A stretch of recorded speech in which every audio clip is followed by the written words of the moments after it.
Hello everyone, আসসালামু আলাইকুম। আজকে আমি চতুর্থ শ্রেণীর বাংলা প্রশ্ন দেখাবো।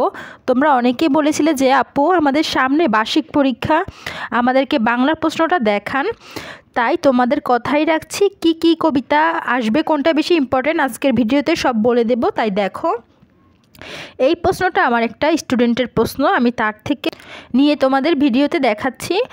দেখো, বার্ষিক পরীক্ষা 2025, শ্রেণী চতুর্থ, বিষয় বাংলা, সময় 2 ঘন্টা 30 মিনিট।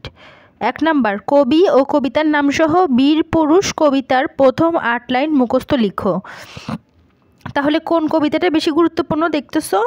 বীর পুরুষ কবিতাটা ভালো মতো মুখস্থ করে ফেলবে, কারণ এটা বার্ষিক পরীক্ষায় একজনের এসেছে, একজনের কি অনেকেরই এসেছে। তাহলে তোমরা কি কবি ও কবিতার নাম সহ বীর পুরুষটা শিখবে। এরপরে সংক্ষিপ্ত প্রশ্নের উত্তর লিখো, 6টির মধ্যে 4টি। ক নাম্বার, হযরত উমর রাদিয়াল্লাহু কোথায় জন্মগ্রহণ করেন? খ নাম্বার, লিপি আবিষ্কারকদের নাম লিখো। গ নাম্বার, বেয়ারারা কোথায় পালালো?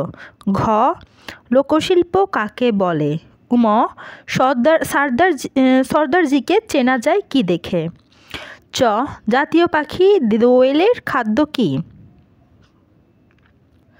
তারপরে 3 নম্বরে রচনামূলক প্রশ্নের উত্তর লিখি 5টির মধ্যে 3টি। ক নাম্বার, বাংলা ভাষাকে সহজ সরল ভাষা বলা হয়েছে কেন? খ নাম্বার, বাংলা লিপি কিভাবে এলো? গ নাম্বার, প্রজাদের প্রতি হযরত উমর রাদিয়াল্লাহু এর ভালোবাসার একটি উদাহরণ দাও। ঘ নাম্বার, আমিও নাই দিদিও নাই কেমন মজা হবে, এই কথা বলে কি বোঝানো হয়েছে? নাম্বার, কখন থেকে মানুষের সভ্যতার পথে নতুন যাত্রা শুরু হলো? তাহলে এই প্রশ্নগুলো ভালো মতো তোমরা একটু বই থেকে খুঁজে শিখে ফেলবে। এরপরে আসি, শব্দার্থ লিখো 60টির মধ্যে 5টি। তো দেখি কি কি শব্দার্থ গুরুত্বপূর্ণ। চেটে পুটে, তারপর মনীষী, সমতুল ভূমি, বিচরণ, ভুঁইচাপা, টাঙ্গা, মসলিন, এই শব্দার্থগুলো শিখবে। তারপর 5 নাম্বার, শূন্যস্থান পূরণ করো। শরীরের যত্ন না নিলে ঢ্যাস লেগেই থাকবে। খ নাম্বার, আমাদের ঢ্যাস মানে শূন্যস্থান দিছে, আমাদের ঢ্যাস রক্ষার প্রতি সচেতন হওয়া উচিত। তারপর আবার ঢ্যাস আগে দিছে, ঢ্যাস সময় নষ্ট করা ঠিক নয়। জাদুঘরে অনেক ঢ্যাস জিনিস দেখতে পাওয়া যায়। বাংলা লিপির পুরনো নাম ঢ্যাস। এখানে হচ্ছে উপরের অপশান থাকবে, উপর থেকে দেখে দেখে অপশানগুলো বসাবে। এরপরে আসি পরের পৃষ্ঠায়, বিপরীত শব্দ লেখো 60টির মধ্যে 5টি।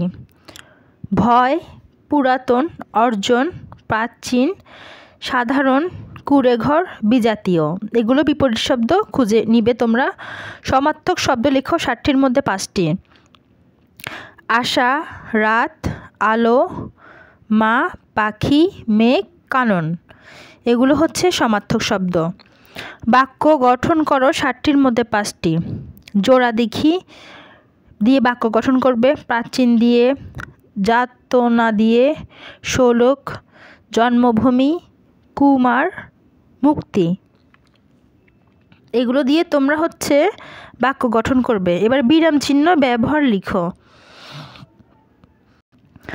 বিরাম চিহ্ন কি? একটি দেশের শিল্প সংস্কৃতির ইতিহাস ঐতিহ্যের যাবতীয় নিদর্শন জাদুঘরে সংরক্ষিত থাকে। সোনারগাঁওয়ের জাদুঘরে ঢুকতে ঢুকতে সবুজের স্নিগ্ধ সুস্পর্শে সাবিহার মনটা ভরে গেল। কি চমৎকার! এখানে বিশেষক চিহ্ন বসবে, যেখানে যে চিহ্ন বসবে তোমরা দিবে। একটা লোক, শান্ত পুকুর আর গাছগাছালিতে ভরা চারপাশ। এবার বহু নির্বাচনী প্রশ্নের উত্তর। মসলিন কাপড়ের জন্য প্রসিদ্ধ স্থান সোনারগাঁও নাকি নারায়ণগঞ্জ নাকি কোনটা, সেটা আনসার দিবে তোমরা। এটা আমার স্টুডেন্ট দাগিয়েছে উত্তরগুলো। আলেকজান্ডার কানিংহাম এর পুরাকীর্তি আবিষ্কার করেন কত সালে? পাখিরা পরিবেশকে কি রাখে?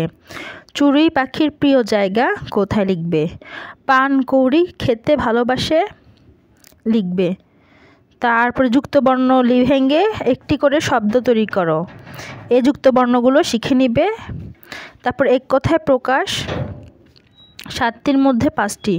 বীরদের মধ্যে শ্রেষ্ঠ যিনি, যে দেশকে ভালোবাসে, আল্লাহর ওপর যার বিশ্বাস আছে, যার মমতা নেই, যা সহ্য করা যায় না, রাজার শাসন যেখানে চালু আছে, জনবসতির একক। তোমার বনভোজনের আমন্ত্রণ জানিয়ে বন্ধুর নিকট পত্র লিখো। তারপর এই পত্রটা চিঠি আসবে, রচনা লিখো যে কোনো একটি। আমাদের বিদ্যালয়, স্বাধীনতা দিবস, মহিষী, রোকেয়া, এই তিনটার মধ্যে ভালো করে রচনা শিখবে। আজকের মতো এখানে শেষ করছি। তোমাদেরকে জাস্ট নমুনা প্রশ্ন দেখিয়ে দিলাম, গুরুত্বপূর্ণ দেখে। কেমন হয়েছে জানাবে, আর কি প্রশ্ন লাগবে কমেন্টে জানাবে, আমি সকলের কমেন্টে রিপ্লাই দিব। সবাইকে আল্লাহ হাফেজ।